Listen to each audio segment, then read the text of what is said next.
Give ear, O my people, to my law. Incline your ears to the words of my mouth. I will open my mouth in a parable. I will utter dark sayings of old, which we have heard and known, and our fathers have told us.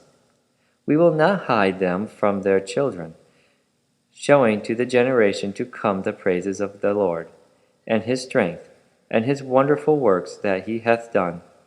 For he established a testimony in Jacob, and appointed a law in Israel, which he commanded our fathers, that they should make them known to their children, that the generation to come might know them, even the children which should be born, who should arise and declare them to their children, that they might set their hope in God, and not forget the works of God, but keep his commandments, and might not be as their fathers, a stubborn and rebellious generation, a generation that set not their heart aright, and whose spirit was not steadfast with God. The children of Ephraim, being armed and carrying bows, turned back in the day of battle. They kept not the covenant of God, and refused to walk in his law, and forget his works and his wonders that he had showed them. Marvelous things did he in the sight of their fathers, in the land of Egypt, in the field of Zoan. He divided the sea and caused them to pass through, and he made the waters to stand as a heap. In the daytime also he led them with a cloud, and all the night with a light of fire. He cleaved the rocks in the wilderness, and gave them drink as out of the great depths. He brought streams also out of the rock, and caused waters to run down like rivers. And they sinned yet more against him by provoking the Most High in the wilderness. And they tempted God in their heart by asking meat for their lust. They speak against God, they said, can God furnish a table in the wilderness? Behold, he smote the rock, that the waters gushed out, and the streams overflowed. Can he give bread also? Can he provide flesh for his people? Therefore the Lord heard this, and was wrath. So a fire was kindled against Jacob, and anger also came up against Israel, because they believed not in God, and trusted not in his salvation, though he had commanded the clouds from above, and opened the doors of heaven, and had rained down manna upon them to eat, and had given them of the corn of heaven. Man did eat angels' food, he sent them meat to the full. He caused an east wind to blow in the heaven, and by his power he brought in the south wind. He rained flesh also upon them as dust, and gathered fowls like as the sand of the sea. And he let it fall in the midst of their camp, round about their habitations. So they did eat, and were well filled, for he gave them their own desire. They were not estranged from their lust, but while their meat was yet in their mouths, the wrath of God came upon them, and slew the fattest of them, and smote down the chosen men of Israel. For all this they sinned still, and believed not for his wondrous works.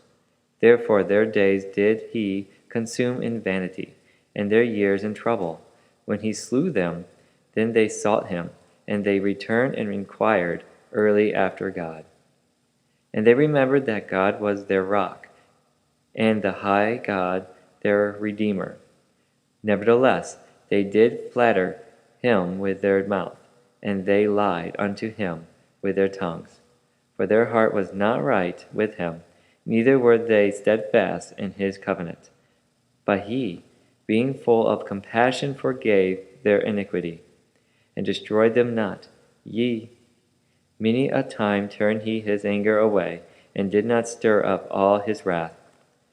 For he remembered that they were but flesh, a wind that passeth away, and cometh not again. How oft did they provoke him in the wilderness, and grieved him in the desert? They turned back, and tempted God, and limited the Holy One of Israel. They remembered not his hand, nor the day when he delivered them from the enemy, how he had wrought his signs in Egypt, and his wonders in the field of Zoan, and had turned their rivers into blood, and their floods that they could not drink. He sent divers sorts of flies among them, which devoured them, and frogs, which destroyed them. He gave also their increase unto the caterpillar, and their labor unto the locust. He destroyed their vines with hail, and their sycamore trees with frost. He gave up their cattle also to the hail, and their flocks to hot thunderbolts. He cast upon them the fierceness of his anger, wrath, and indignation, and trouble, by sending evil angels among them. He made a way to his anger. He spared not their soul from death, but gave their life over the pestilence, and smote all the firstborn in Egypt, the chief of their strength in the tabernacles of Ham, but made his own people to go forth like sheep, and guided them in the wilderness like a flock. And he led them on safely, so that they feared not, but the sea overwhelmed their enemies. And he brought them to the border of his sanctuary, even to this mountain, which his right hand had purchased. He cast out the heathen also before them, and divided them an inheritance by line, and made the tribes of Israel to dwell in their tents. Yet they tempted and provoked the Most High God, and kept not his testimonies, but turned back and dealt unfaithfully. Like their fathers, they were turned aside like a deceitful bow. For they provoked him to anger with their high places, and moved him to jealousy with their graven images. When God heard this, he was wrath, and greatly abhorred Israel, so that he forsook the tabernacle of Shiloh, the tent which he placed among men. He delivered his strength into captivity, and his glory into the enemy's hand. He gave his people over also unto the sword, and was wrath with his inheritance. The fire consumed their young men, and their maidens were not given to marriage. Their priests fell by the sword, and their widows made no lamentation. Then the Lord awoke as one out of sleep, and like a mighty man that shouted by reason of wine. And he smote his enemies in the hinder parts. He put them to a perpetual reproach. Moreover, he refused the tabernacle of Joseph, and chose not the tribe of Ephraim, but chose the tribe of Judah, the Mount Zion, which he loved. And he built his sanctuary like high palaces, like the earth which he hath established forever. He chose David also his servant, and took him from the sheepfolds.